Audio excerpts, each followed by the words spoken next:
Oh, aku nek kok malah seneng-seneng ah. Kedamuan aku. Ora yang wis ramu gaweane aku ngomong. Ngitung sumbangan tapi bari iki nek. Aku menawi kae sak. Lho nek kowe ndek gawe kok aku ora kok kandhani. Ajeng kandhane yo nek nyumbang kan kata barengane. Barengane aku ora iso menang. Wong anu ki ora iso. Ora nek omahku. Kita anfal mawon apa? Kita anfal. Transfer ki opo? Dikirim niku lho metu nggawe rekening baru. Rekening rekening. Oh, sing diuri-uri jus. Uri jes. Jenengan kok wis diuri jus. Nek terangkan itu malah mboten muni jes. Laundry. Muni wae sing penting Nanti gak. nanti malah wis mlebu ya. Nggih, anggere kok. Ini apa ngajarane? Aku ngerti wis mlebu. Ayo kaya kowe.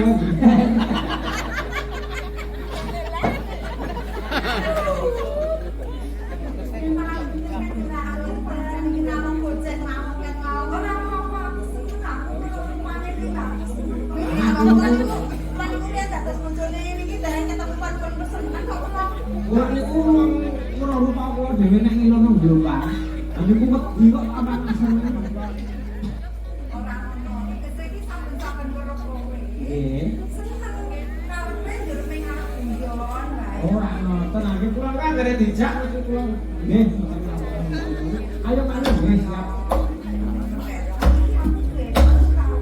Oh nggih. Ayo kok melu.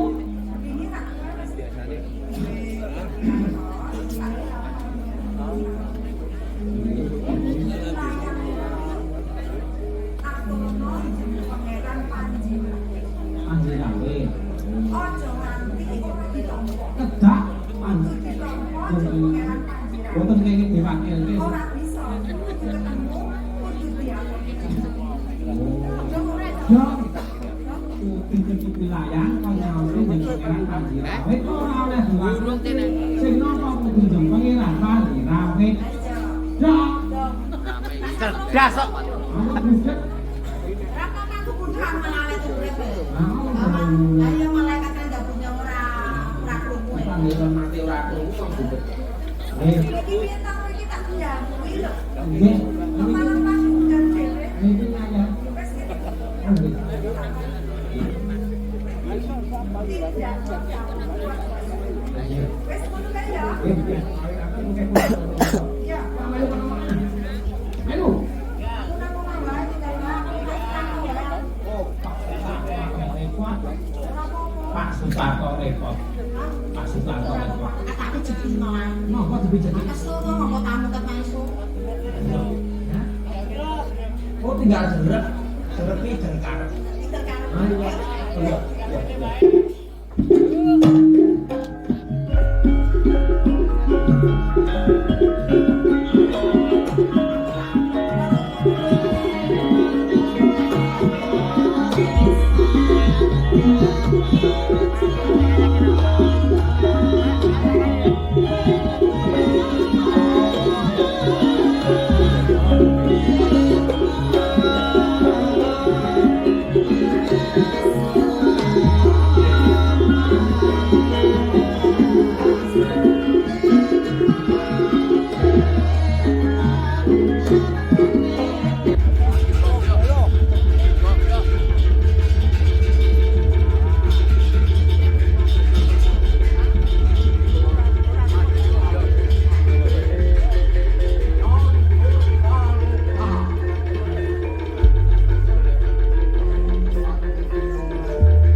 apa dina iki kok sepi tanpa wong mara.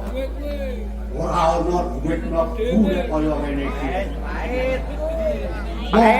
Seneng atiku kuwi do mara nang kene kuwi wong wadon dalu pengasihan. Gelem Pak Mori kuwi mesti kasembatan le. Nuwun kawaku dalu tulung kawaku mesti kasembatan. Yai bojo ngerti. Monggo. Kanjeng Ratu, monggo, tendaipun aturan rendah. Upamane wong mara njaluk tulung karo aku sing karene Kanjeng Ratu winten anduran ratet kan kaya aku Kanjeng Ratu winten kaya iki. Dadi mau panjenengan iki wis ngrasani aku. Sampun kanggo mboten nate tindak dateng wong barong niku. Sak menika. Nggih. Kurang gembur Mas. Njaluk tulung karo panjenengan. Ya samestinipun nang marane niki lek njaluk tulung nek ora njaluk tulung ora apa-apa. Ora kelingan karo bapak gurune. Jajarke ku ya komplek pengangone di. Kala-kala nggih kuwe wonten papan kok Pak. Mboten ngatur-ngatur Lah wonten kraton menika nembe kathah tigang. Mboten saged ditinggal. Sekedap memang nak sampun terima kok kalau wong tuwa kena ditile karo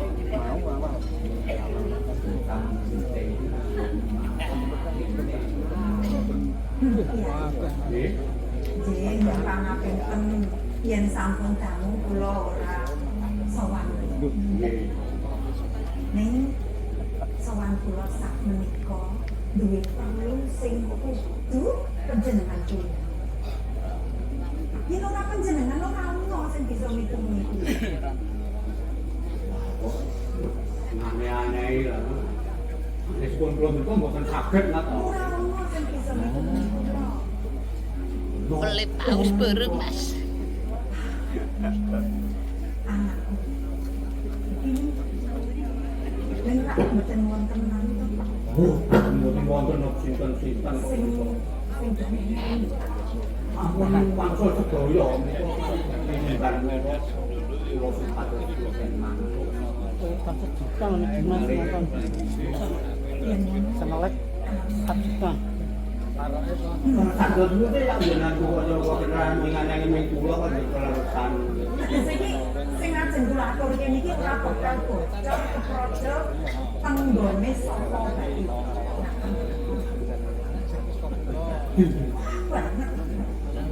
Kebasan suket godhong pocongan. Nggih. Jo. Pangeran. Dan yo rampung. Kepengin Iya Mas. Kencang ya pemain gue ya. Iya Mas. Pengen jumeneng Lakon ditutmu. Lakon.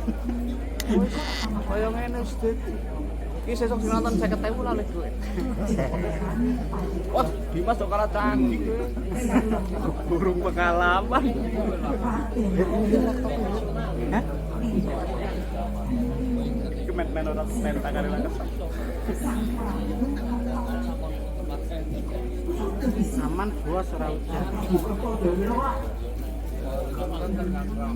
Jo, sang prabu. Kon plaster. Sing isor kon plaster jatah medul. Ah, isih miring. nggih.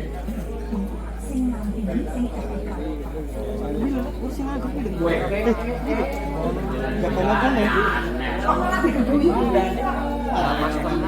Ane kaya di Lah ya ora apa-apa to putra kae nyatane putra. Cek dim parem beket di. Dudu putra gede. wis lihat pampres Ya ora. kena ngocah. Mantel iki Mas. Agen nang Ya nyatane jen pangeran kukutan iki ya. panjenengan kok terus lo kalian panji bubutan iki tresno. Lalu tresnanipun niku Lah nek carane wong-wong nandhake nek wis keplok.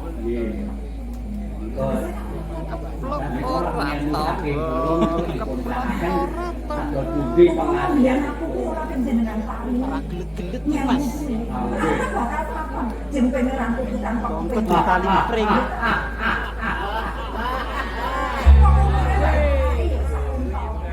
Jenengan niku ya kudu ya matur nuwun kalih kula. Pengasiane mandi. Wong aku ki ya ora piye-piye lho. Ning tak cedhaki terus tak bojiki asane terus aku kandha yen Aku mboten kok namung Kanjeng Pangeran Panji Kukutan. Aku lamon dengan pemira do kepiye ngono kok terusane. Saking pengasiane mandi niku lho. Lah apa ya pengajian kula kok ngomong panjenengan ki ya mokal kok ya kaya tak dhewe kok ngomong. Ning yo iso lho ngoten niku napa dhewe yo iso mandi. Iya, tak salah kok. Ada budi. Ada budi. Lah iso Kula menika sampun nganggep panjenengan menika kados dene anak kula dhewe. Anak murid sing kinasih. Kinasih. Kula menika menapa sak perintah panjenengan diusen kita. Neng nganggur adat to. Mesti wae kok tak cukupi. Probe yo piro sing tak butuhke. Awas mongko tak. Iki. kula kedak dene enake Panji Kukutan. Dudu Panji Kukutan. Panji Rawe. Panji Kukutan napa enak? Lah kaya ora apa kan niku. Ana jeneng pangeran Panji Kukutan. Kula kan ajarane putra-putra Aku iso kula. Panji pangeran Panji Rawe. Denayu Ratu Endang Pati Broto Sang Prabu Kerto dhewe napa kerto widaya? Kerto Kudu kerto jayu. Ning ngaten jenengan. Kula sagah yen ditani ngalipun Pitukane napa? ning panjenengan kedah wani janji kan. Wes sumpah janji tak Tumyo tenang. Apa kula menika tau ngapusi karo panjenengan? lakon apa ora kanggo panjenengan. Tak panjenengan wani janji.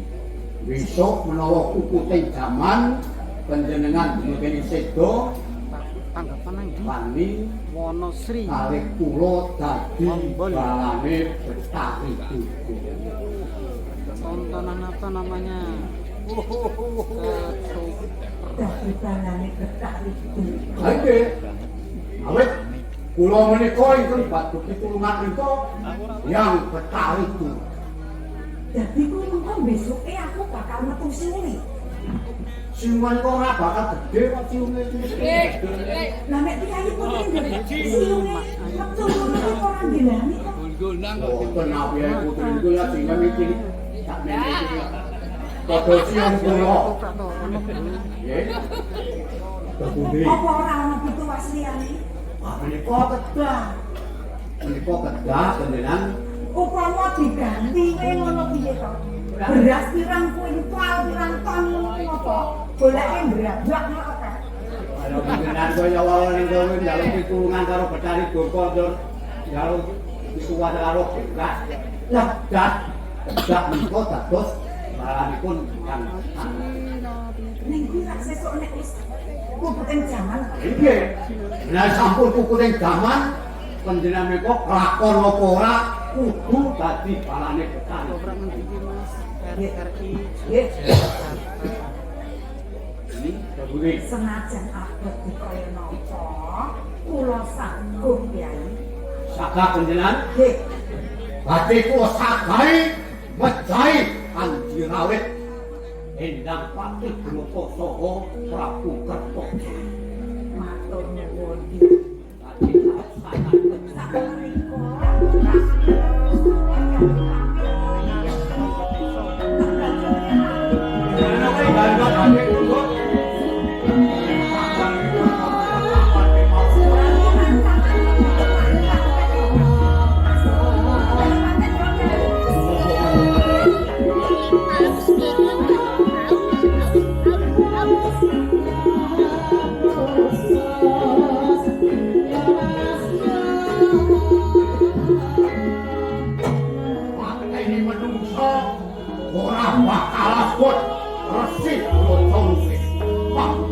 mati kowe mati.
Sakjroning wektu iki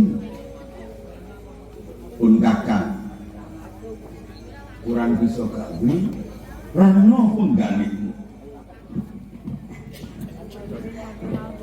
Panjenengan menika mbok inggih boten. Ini menapa? Mas Pangeran panjenengan ya? Iya.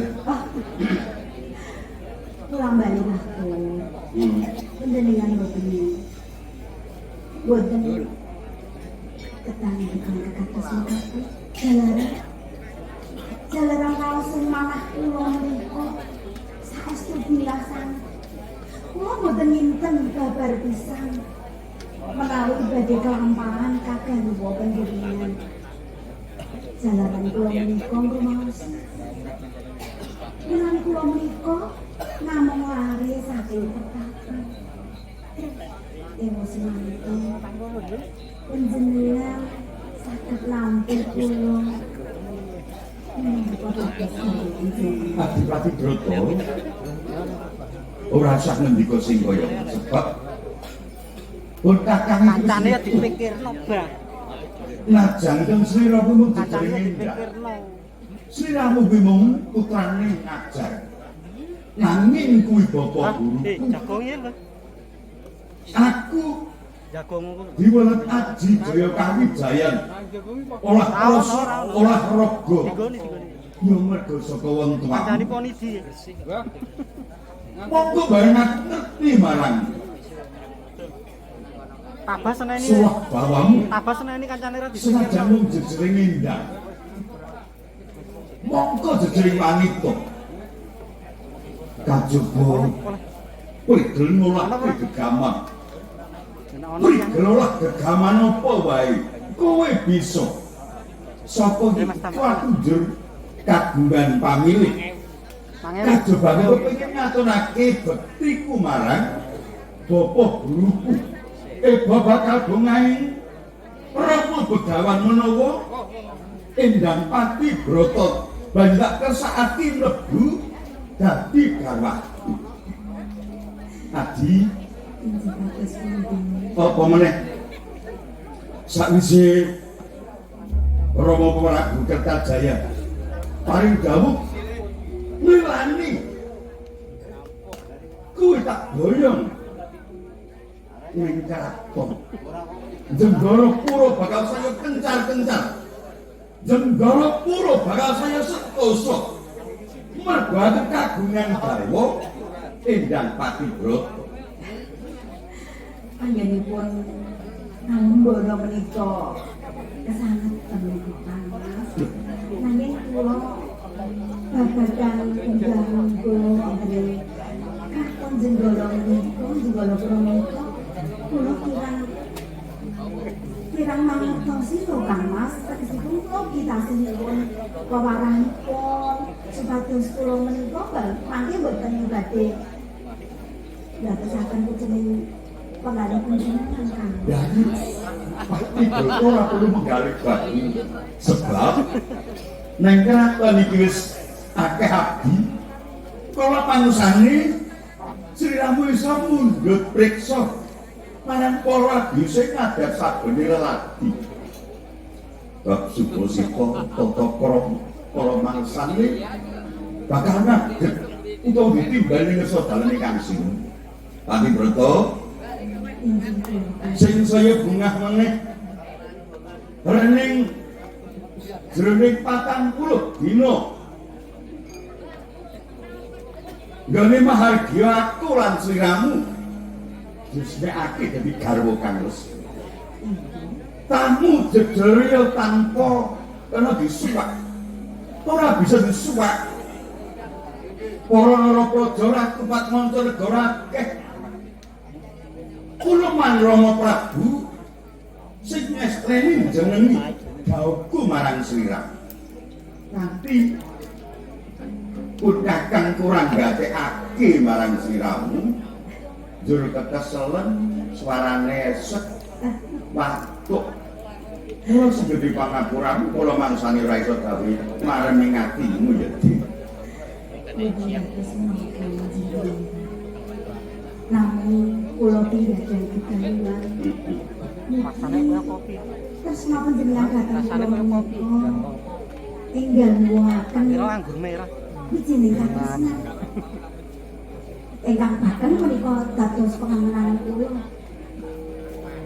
bebarengan nyuwun inggih ana panguwasaning semangat muga-muga didhawuhane awake dhewe iki tumulyantuk nugra dalem Gusti pasane awake dhewe iki bisa entuk momongan sing bakal mbacutake sejarah ing Jenggala-pura Yayi Patibrata kajaba sakwise aku lan sliramu dadi manten wis didhawuhake kenteng ning mriki ketuane dawuh dalem Roh Prabu Kertajaya mantri sakwise aku kagungan garwa banjur kuwi bakal disengkakake jumeneng Pangeran Dipatnyala tegese yen pun kakang wis kaparingan pangkat kalenggan Pangeran Dipatnyala wis diteri urung pun kakang mesti bakal ngrimpir kalenggan dalem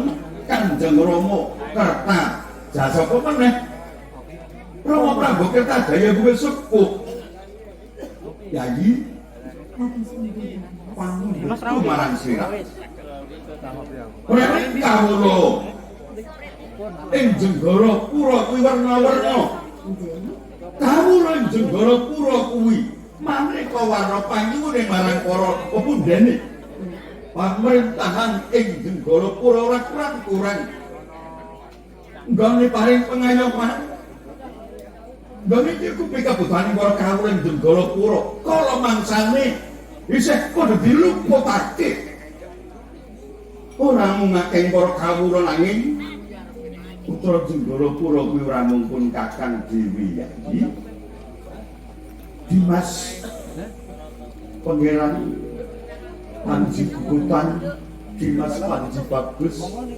kae kalbu putra nasib kowe Jenggala-pura mula ning sliramu ki garwanipun Kakang tak jaluk sing pinter nggonmu ngomong marang adi-adimu kalbu Yayi Pangeran Panji Gugutan Yayi Panji Bagus aja mbok beda-beda inggih Mas bisa Patibrata terus pundi nek mesti ning rene awake dhewe rene aku karo iki mantenannya apa dhewe enggak jajan apa pripun di surat itu jajar wis mantenannya ning kopian gawean dadi rusak awake ora masalah akeh tamu sing do rawuh ngestreni Nganti aku esek suaraku. Iku jenenge mboten rusak.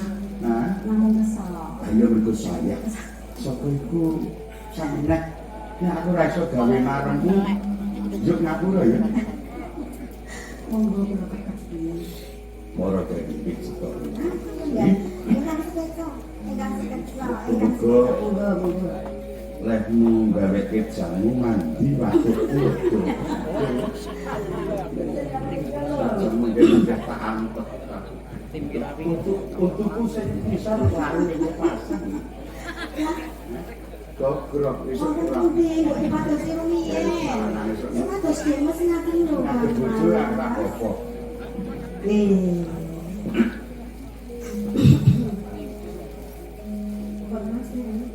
Ya. Rasa. Wong kuwi senajan maneka.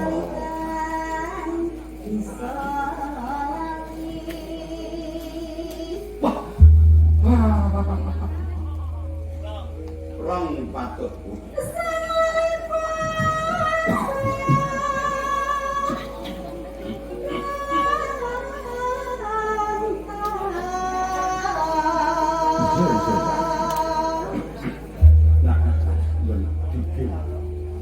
Dikir kuwi sing gagal.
Makan burung, Pak.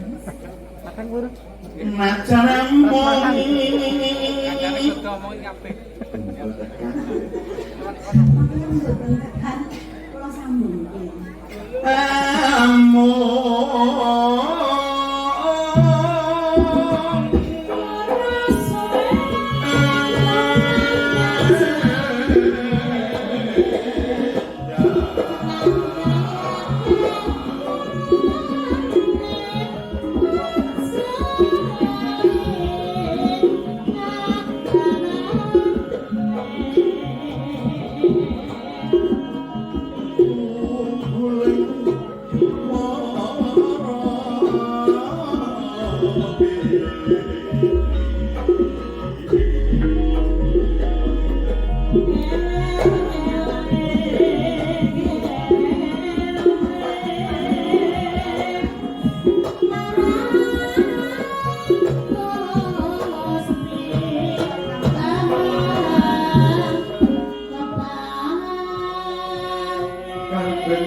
ngrasake kang ben saya tutup nggonku midhangetake swaramu mara gadi bajutna wong ayu siang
wanita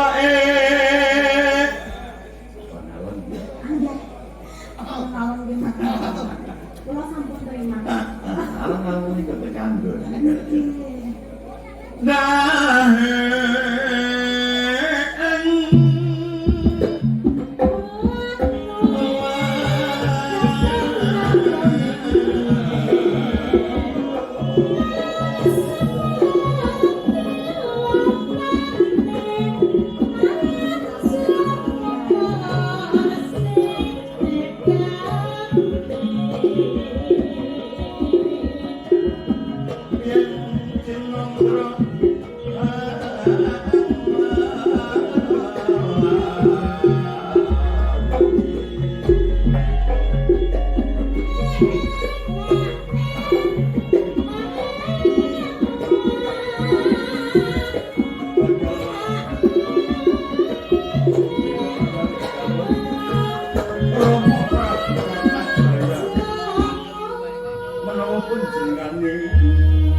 panji pengrawi karo Endang Pati Brata. Ya.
biasane yo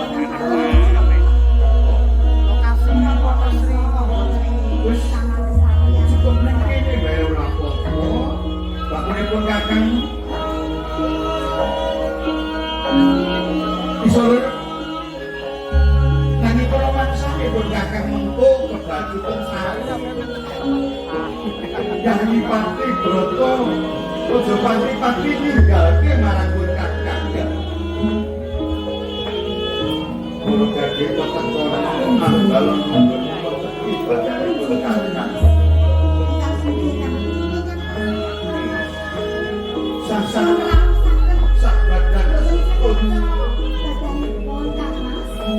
buka rasanya awak padha sampare hah merasa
Kaono ra sido.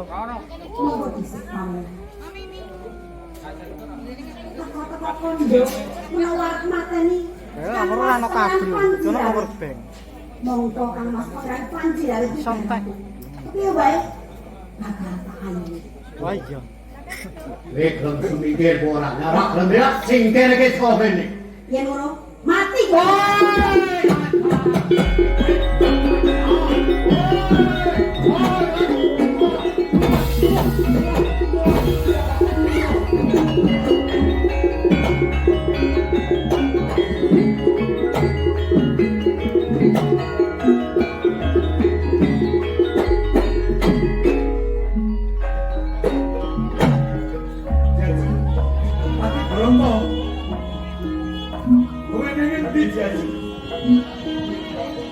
Ati Broto. Saja perjalanan banget.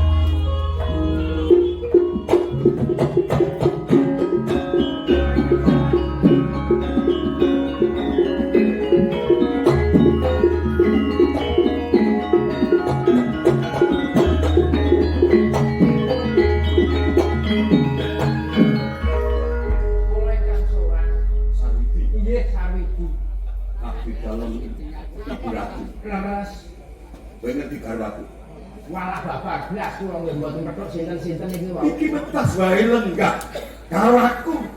Pawat pangembikan karo aku nanging dumadakan pas ilang orang papan iki. Mboten ngertos. Kula nggih mboten ngertos. Mbok menawi nembe tindak pundi ngoten. Lho apa tindak aja nyuwun pamit aku. Ora pamit marang aku. Lah niku klentune. Napa kados meneh mawon? Tapi urung turu.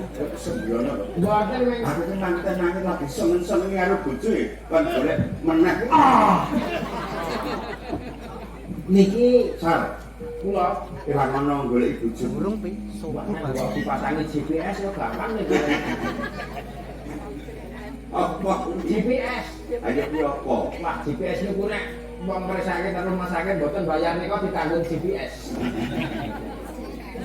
Ngapa? Mrene Kula mriki pun utus anu Kanjeng Ratu Inten supados gawe Kanjeng Ibu Ratu. nggih ngaturaken nawala apunten sedadean apa sepene kok Kanjeng Ibu Ratu kok niki saking ngawala gaden iki Kanjeng Ratu Inten ngerti surasane ngalor. ababar blas Ora ngerti. mboten ngertos. Sebut apa? Nggih. Kula niku iso nulis ora iso maca ta. Mboten Bisa bakal. bisa nulis kok iso maca. Nggih. Lah apa perkara? Aku lho niku goblok ini. Kula niku nek nulis niku apik nek. Bisa nulis sampe kok iso maca lho. Kula niku nek WA niku apik nek nulis kanan iki dadi elik. Tak wacane ya. Nggih, nggih. Jam 12 ini.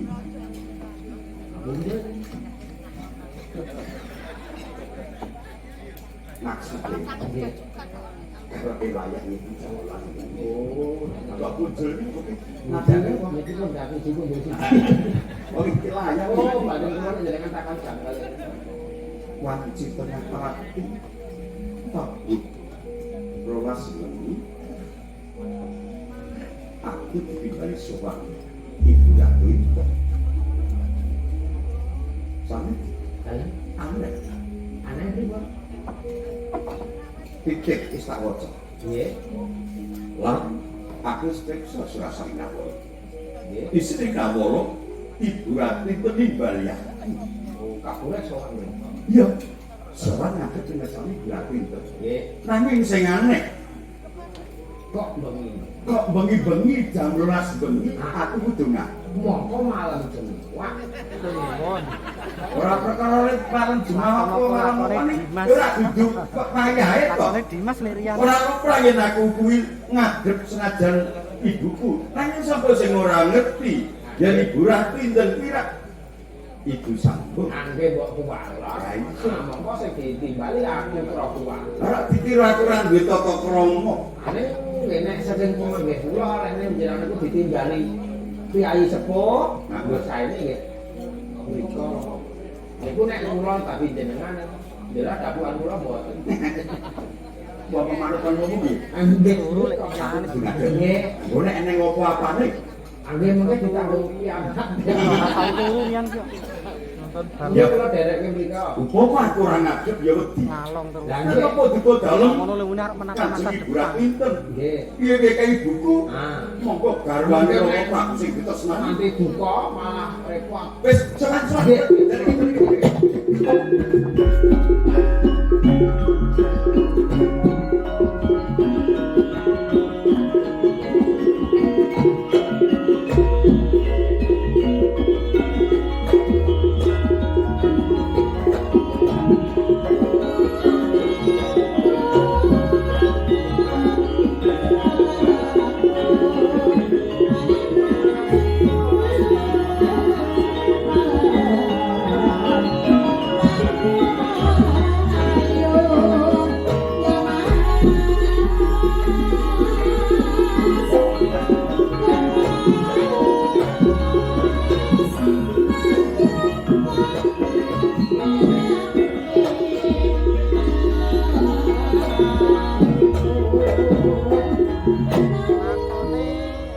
Wayah Prabu.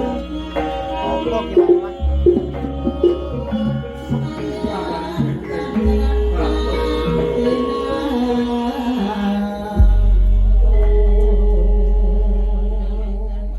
Ora sebaiknya. Ana tejo menunggu sak dhuwuring kraton Jenggala Kura. Apa iku ana gendeng cenengi bakal lumintiring panguwasa ing Jenggala Kura. Monggo saka kersaku. Kang mestine jumeneng nglintir keprabonku ing Jenggala Putra ing antarane putraku Panji Bagus Apa dene Panjiratu? Yen aku kleru nggonku numpekake. Kaya apa kahanane kawula Jenggala? Ya, ya.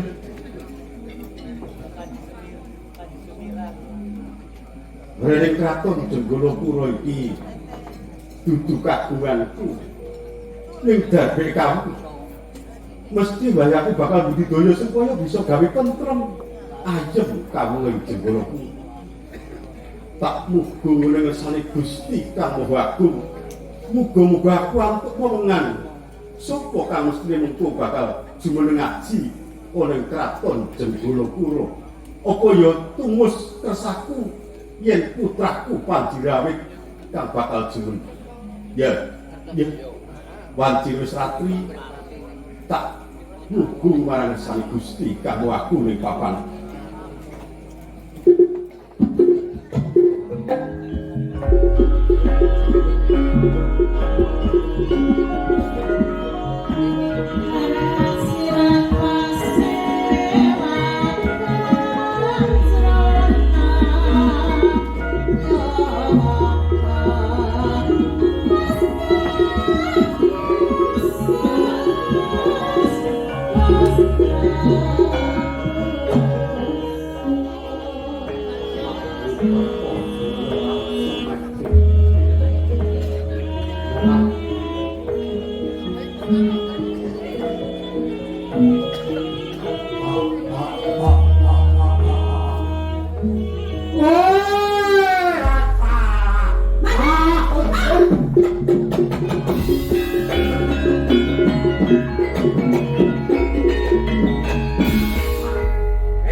Durung balas semingke nek aku durung bisa ngateni Prabu Kertajaya. Aku kono. Wah, mati.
Wonten menapa wonten ing patunggon menika Lagi wae aku bakal mintu wewengan ana ngesetan Gusti Kang Maha Agung. inggih Ana wujudan nyaketi marang aku. Nanging ning aku lagi musuh semedi. Aku ora bisa prisa sapa kang ngremedu Gus mati. Kaya ana pasulayan banjur lunga ninggalake patunggon. Dalam sewu Romo. Menika perkawis ingkang nyata panjenengan tak nuruti mikir malah mau. Ya, inggih kados pundi Apa sing sampun. Kemenika desa. Romo. Ya, Menika perkawis ingkang saestu menapa namung wonten saebeting pasumpenan. Pasemunan kepriye to mengko Rama ora rendra jane. Panjenengan yo midhangetaken ngendikanipun ingkang sinuwun Kertajaya. Menika wau mboten nyumpena nanging ketinggal kasunyatan. Nyuwun pangapunten wujudan menika kakung apa? Awes ya tunggal dene nek muni wis apa piye? Ora wis dadi kakung apa putri? Mbok kenapa wonten rentakan niku? Itu harus kok kapan? Sejatosipun panyuwun priksanipun ingkang putra menika waras kakung menapa putri. Wujudane Rama ora bisa. Wis saking wae, saking swanten menika saged niku ndak bodho kalani ana sambunge marang katetremaning kraton Jenggola Guru. Inggih. Rasanipun ora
Senajan alon tekan ngendi papan kowe bakal tak tutup. Siapa? Mbok anggap aku wong wadon kesrimpetan nyari kebotan sambel. Rumangsamu kesrimpet repot ngono. Dan watanku itu ora kena disangga enteng. Sopo kowe? Sing kudune takon kuwi aku. Sing ora duwe tata krama gitu. Sapa kowe? Raja Lumit, Sapa? Raja Lumit teko pertapan gua karo.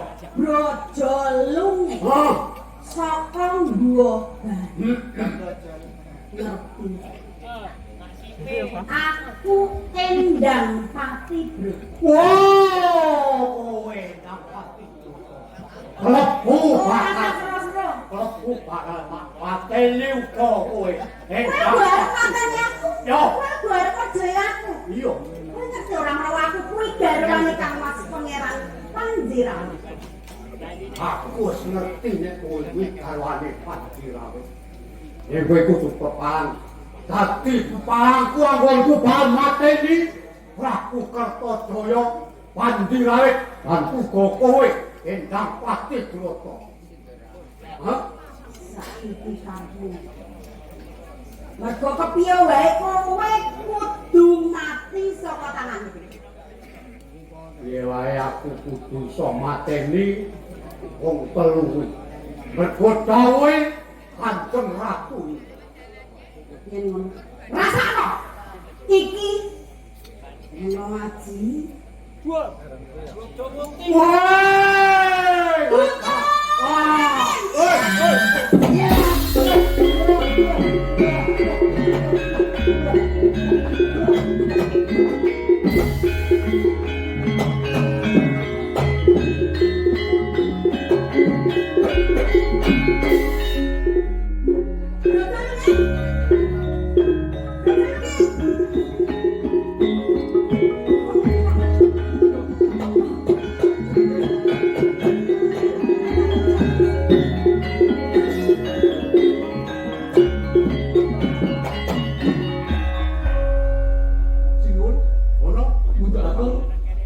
sareng kula nututi wonten mriki ingkang wonten kok menika Endang Patibrata Putra mantuku Patibrata. inggih. Yen ngaten iki badhe nyedani Rama Prabu menika paman. Mangke rumiyin kok.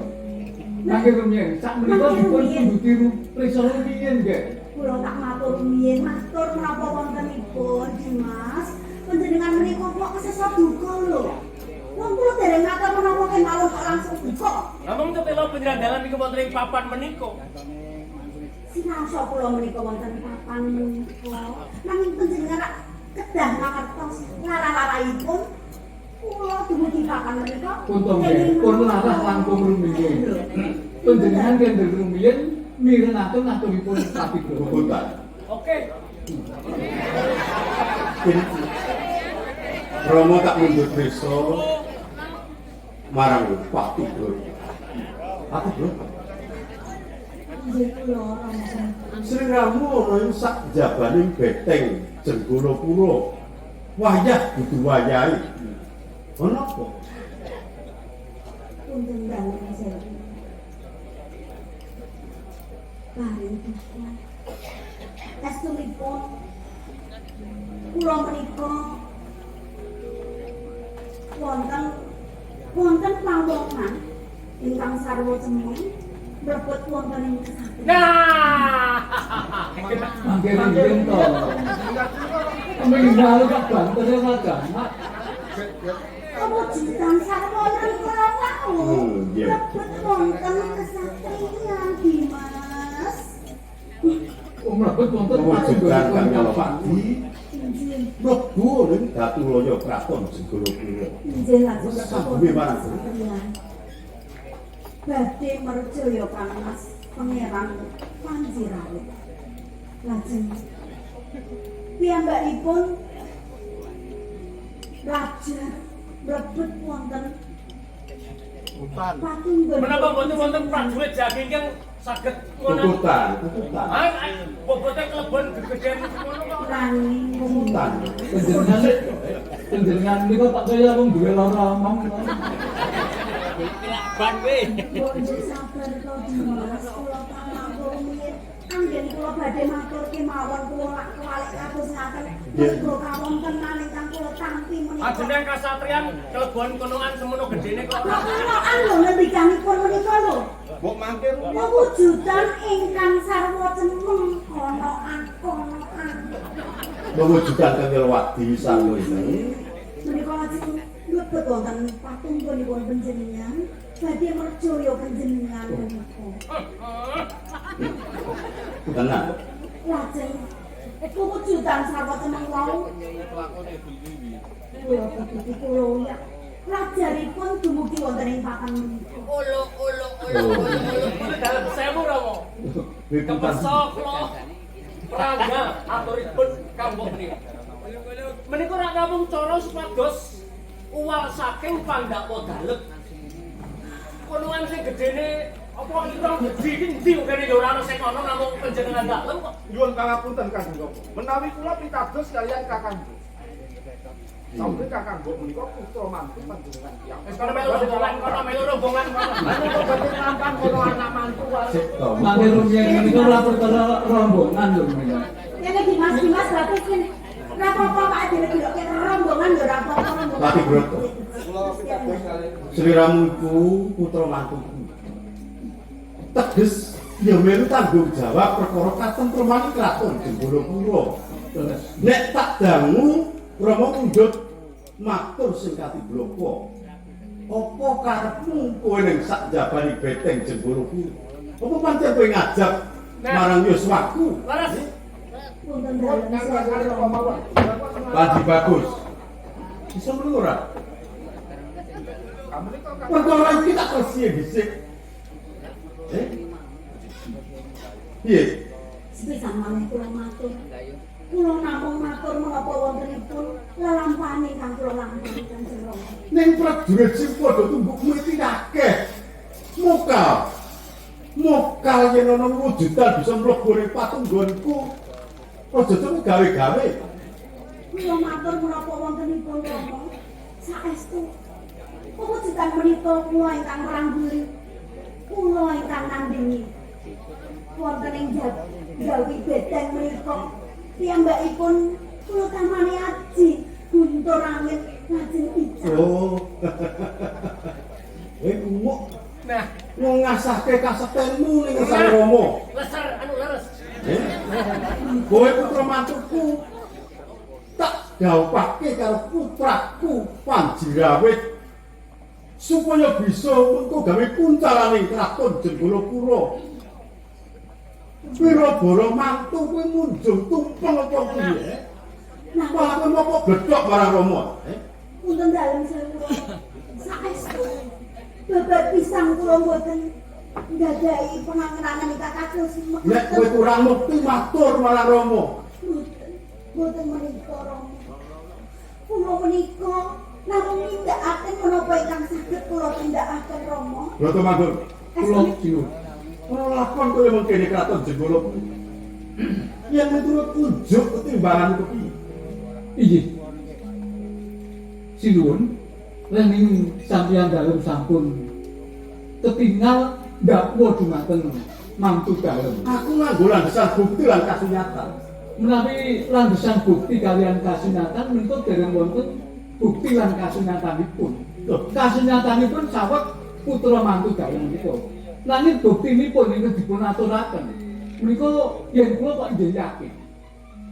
Putra mantu dalem anggenipun manjing wonten ing patunggon dalem menika wau, awit piyambakipun ngertos menawi panjenengan dalem badhe dipun ganti.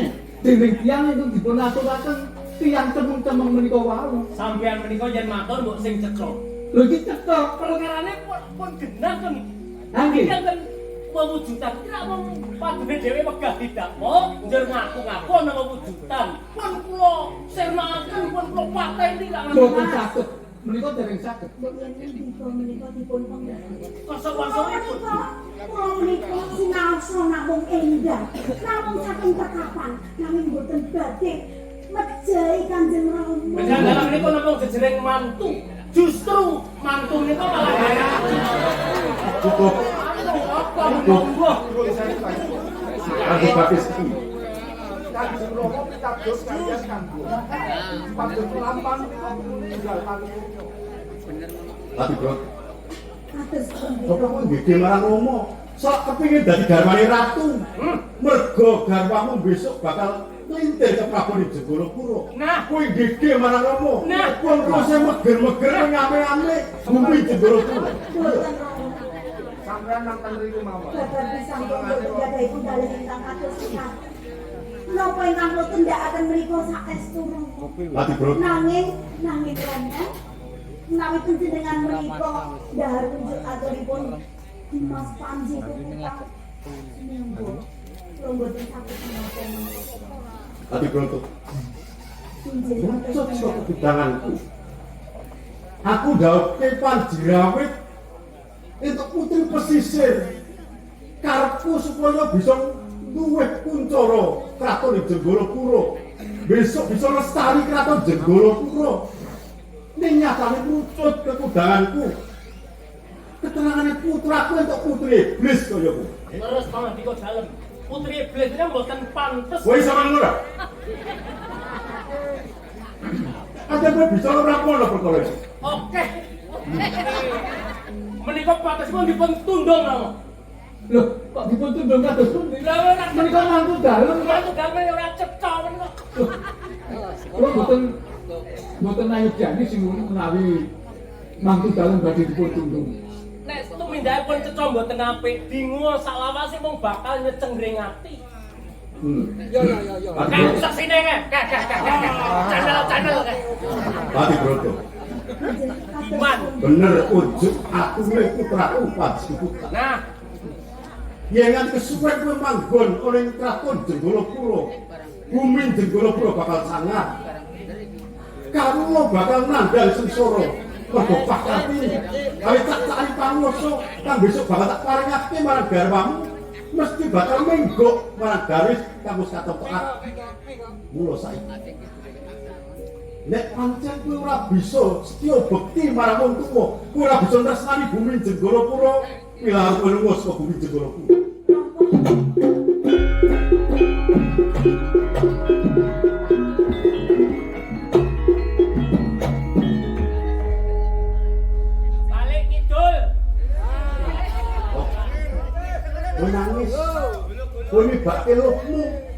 tibane lu ora bisa gawe luwih penggali.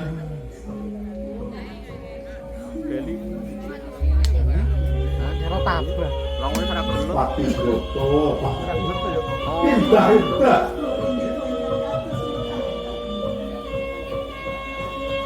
Rabayune panguwasa durung kepintik.